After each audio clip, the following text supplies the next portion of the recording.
bahagi ng Orabuto Satsugen, nagsagawa ng isang maitim na balak si Kurei. Sinadya niya ang pagbihag sa ilang kasapi ng Hokage upang mapilitang lumabas ang taong nagtaksil sa kanya na si Lorcan Koganei. Nagtagumpay ang kanyang plano. Dumating si Lorcan sa unang laban para sa pangkat ng Hokage. Si Shijun na mula sa pangkat ng Uruha Maboroshi ang hinarap ni Lorcan. Noong una ay naging sagabal ang lakas at bilis ni Shiju laban kay Lorcan, subalit sa bandang huli, nagamit niya ang kakayahan ng Kugan Anki upang matalo ang halimaw. Ngayong matirang matibay na ang labanan, sumunod namang hinarap ni Lorcan ang dati niyang kasama na si Gideon. Dilinlang ni Gideon si Lorcan sa pagsasabing hindi na nito nais pang lumaban, subalit pagtalikod ni Lorcan ay tsaka naman umatake si Gideon. Tapos ka na, Lorcan! Ang buhay mo magpapalakas sa aking katawan! Lorcan! Ang pagbabalik ni Gideon sa kanyang naiibang anyo.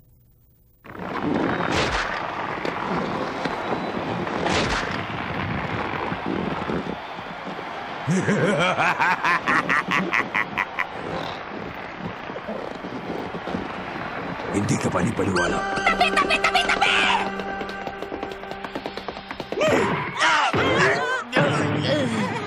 Napupunan yata ako.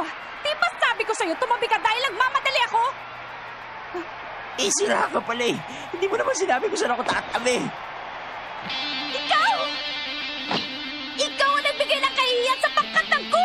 Ikaw na naman! Ang babae may malaking... May malaking sandata! Ira! Max! Kayo ang buong pangkat ng ko, di ba? Oo! Pwede ba malaman kung ano nangyari kay Lorcan? Ha? Oo nga naman.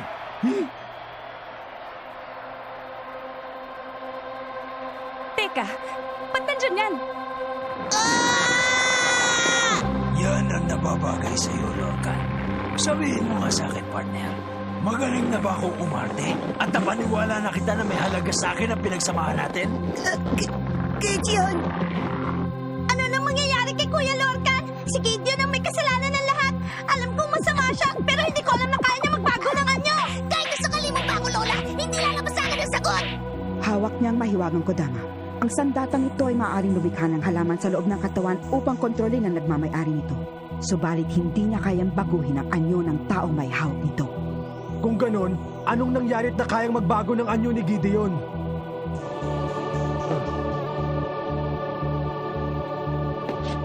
Huwag mong sabihin ikaw ang dahilan.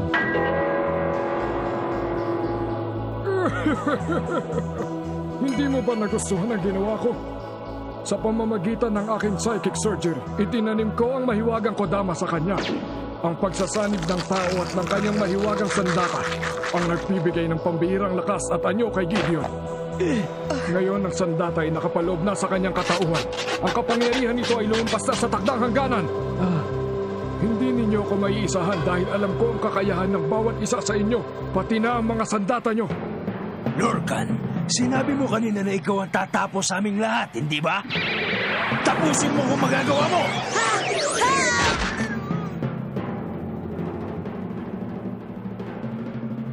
Habang tumatagal ay lalong nagiging madugo ang mga labanang nagaganap. Tama ka. Nakakaawa ka, Lorcan Koganei.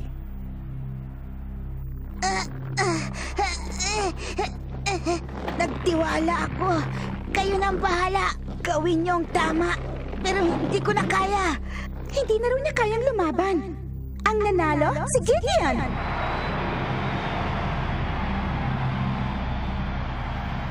Nanalo ka na ngayon, hindi ba? Pakawalan mo na si Lorcan! Eh kung ayoko.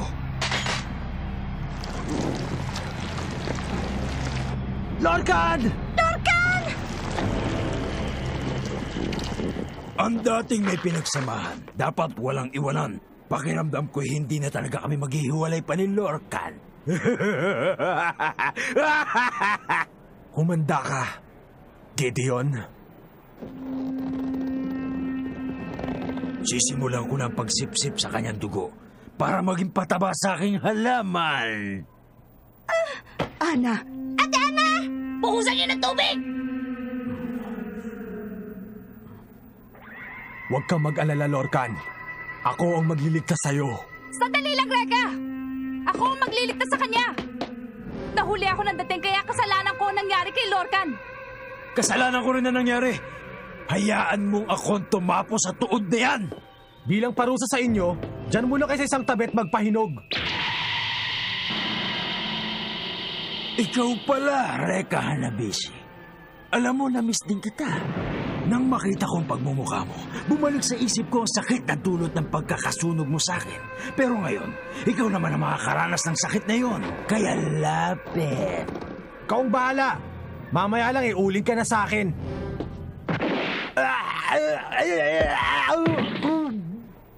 Bakit mo naman ginawa yon? Masyado kang emosyonal. Mabuti pa, umupo ka muna sa tabi nila Ira at magpalamig ng ulo. Anong sabi mo?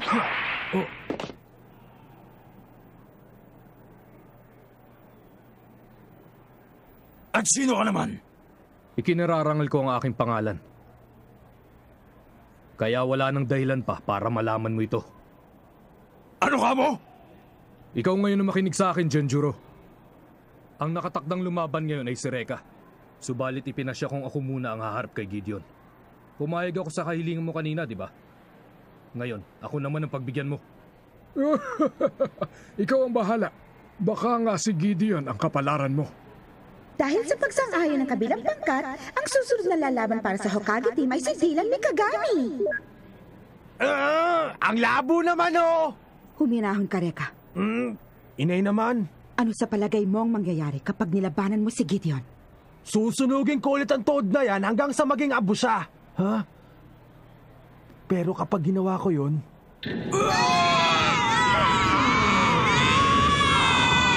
Si Lorcan. Buhay pa si Lorcan. Bihag lamang siya sa loob ng katawan ni Gideon. Kapag sinunog mo si Gideon, maaaring kasabay ding matupok si Lorcan. Mas may pag-asa pa tayong mailigtas si Lorcan gamit ang insui ni Dylan kaysa sa apoy mo, Reka. Alam mo, mayabang ako. Pero hindi mo alam, sa lahat ng ayoko ay yung taong mas mayabang pa sa akin. Si Dylan Mikagami laban kay Gideon Lokure. Simulan na! Titirisin kita na parang kuto!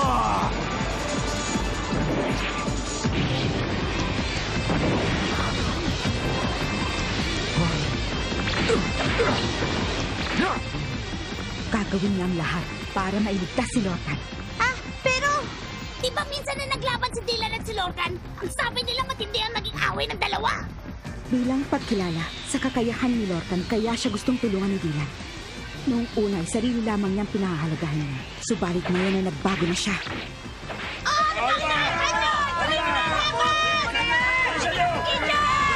Sabi ng mga fans ko, tapusin na raw kita. Humaba kayo! Ha? Dylan! Pinutulan niya ang sanga pero... Bakit nagkaganon?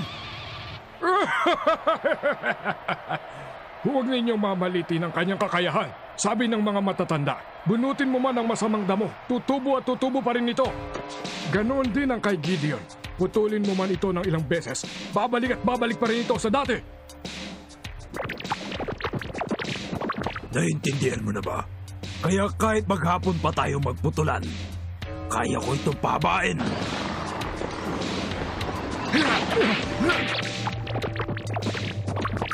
Ha! Hindi na siya makalapit ang husto sa kalaban.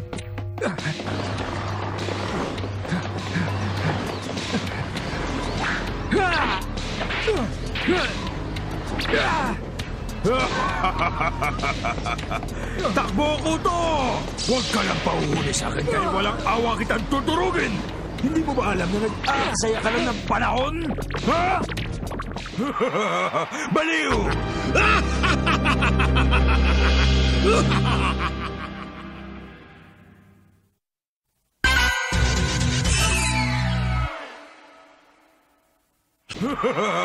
Baliw! Gawin mo man ang gawin yan. Hindi yan uubra. Magpahinga ka naman. Sige, gagawin ko yun kapag natapos na kita. Masdan mo ang mga mata niya. May pinaplano siya.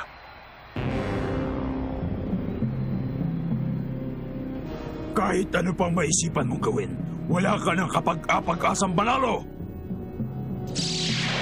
Sumuko ka na, Dylan! Pag nagpatuloy ka pa, mauubusan ka lang ng lakas! Naman! Paulit-ulit na lang yan eh! Bakit hindi na lang siya mag-isip na ibang paraan? Nagkakamali ka. Pagmasdan mo siyang mabuti. Anong problema, Dylan? Bakit hindi mo subukan lumapit sa akin?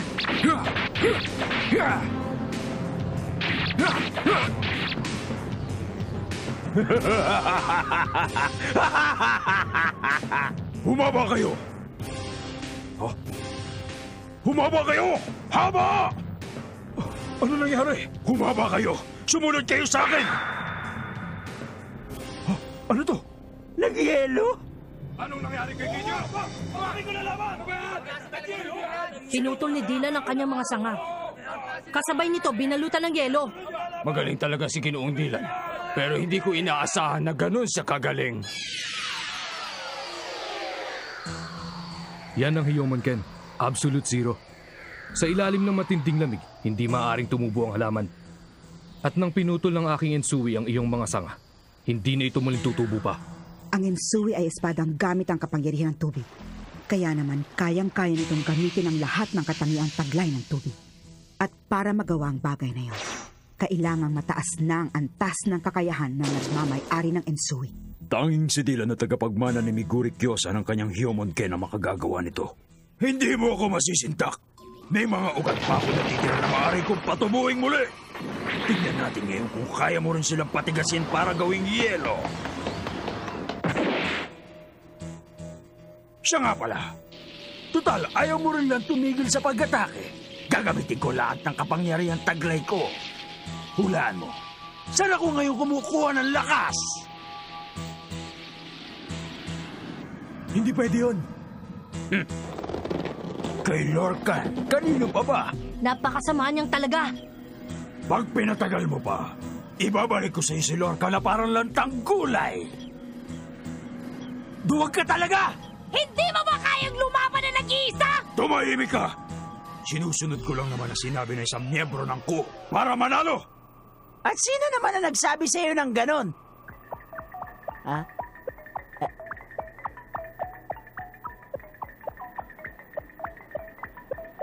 Di ikaw! Ha? Aray. Dylan! Ang labo talaga oh. Kung gusto mo mailigtas si Lorcan, ibaba mo muna yung espada mo. Kapag nalampasan mo ang gagawin ko, pakakawalan ko siya. Wag! Ano ka mo? Tigilan mo na yan, Gideon. Pakawalan mo na si Lorcan. Kung hindi, ako ang tatapos sa'yo.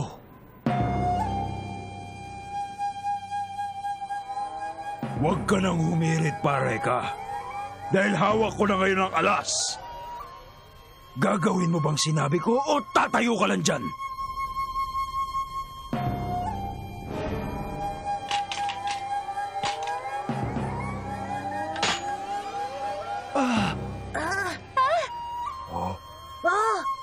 Dylan!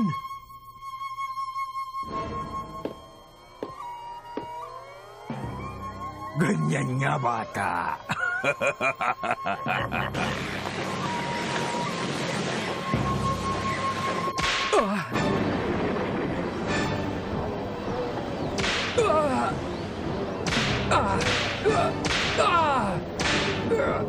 Ayan! Ayan pa! Masarap ba? Sige! Itiniya niya ang kanyang buhay, mailigtas lang si Lorcan. Hindi. Matigas lang ang ulo niya. Alam kong hindi gano'n ang ugali niya.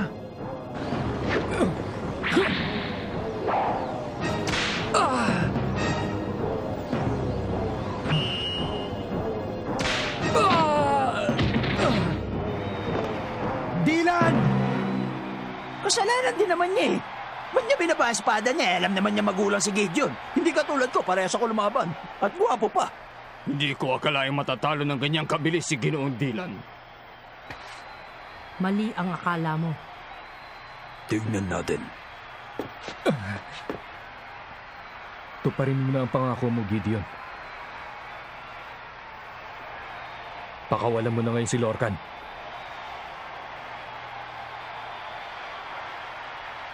Ha? Ano ba Ano ang sinasabi mo? Saan at kailan ako nangako sa'yo? Dylan, huwag mo akong pagbintangan ng ganyan! Asar na talaga ako sa tuod na yan! Lagot ka ngayon! Humanda ka! Aray! Anong problema ni Reka? Nung hinawakan ko yung sahig, sobrang lamig. Excuse me lang ho, meron pa kayong jacket? Nanlalamig lang kasi ako ng husto eh. Jacket daw! Hangal. Ngayon, ako naman ang tatapos sa'yo. Bilib din naman ako sa tapang ng apog mo. Anong nangyayari? Hindi ko may galaw ang aking mga sanga. Oh, hindi. Kaya naman pala. Nagyayelo ang buong katawan!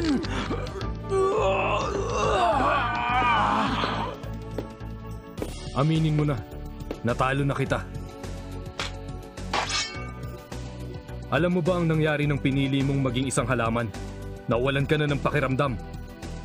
Hindi ka naman nasasaktan nang pinutol ko ang iyong mga sanga. Kaya hindi mo rin nararamdaman na lumalamig na ang iyong katawan. May tissue ka ba dyan? Sa simula pa lamang pala ay hindi isinuko ni Dylan ang kanyang ensui. Nang itusok niya ang ensui sa sahig, nagawa niyang palamigin ang temperatura nito hanggang sa maging yelo at kasama rin naging yelo ang katawan ni Gideon kaya hindi na siya nakagalaw. Baka nakakalimutan mo, Dylan. Nasa loob pa ng katawan ko si Lorcan. Kapag ginamit mo ang isuwi sa akin, baka pati siya madamay. Alam ko ang ginagawa ko. Akala mo ba hindi ko alam kung nasan siya? Si Lorcan ay nandito!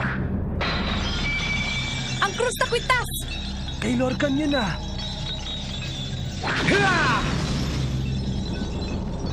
Lorcan! Pero paano? Alam mo ba ang tungkol sa temperature conductivity? Mas mabilis na uminit o lumalamig ang bakal kaysa kahoy.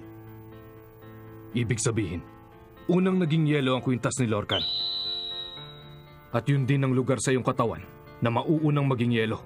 Kaya alam ko agad kung nasaan siya. Dylan, patawarin mo ko. Hindi ko naman sinasadya. Sige na naman. Hindi niya alam na natutunaw na ang yelo at magagalo ko ng katawan ko. Pasensya ka na, Gideon. Duwag lang ang taong hindi marunong humarap sa kanyang kalaban, hindi ba? Ha? Sa bagay, hindi ka pa rin naman umaamin na natalo kita. Alam mo na pala ang gagawin ko eh. Kung ganon, tanggapin mo to! Hyomonken Absolute Zero!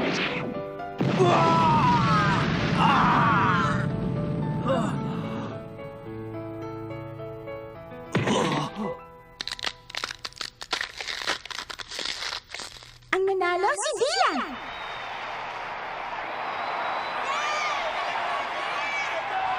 Huwag kayong pakasisiguro, Hokage Team, dahil hindi pa tapos ang laban.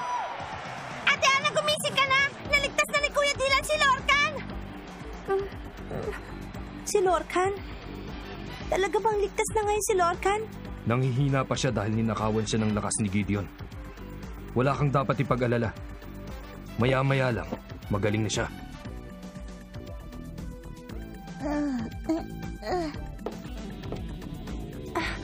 Salamat sa Diyos, Lorcan. Nakabalik na ako. Ang kapangyarihan ng Hokage ay talagang tunay.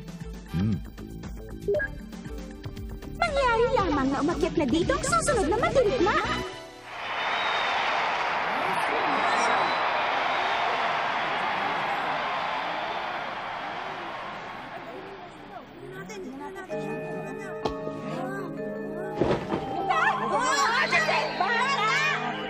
Siya bang lalaban para sa Uruha? Napakaganda niya. Pagkatapos patalo ni Gideon, ang sumunod na kalaban ng Hokage ay si Lina, isang batang babae na may maamong muka. Subalit walang nakakaalam kung anong klaseng kapangyarihan ng taglay ni Lina.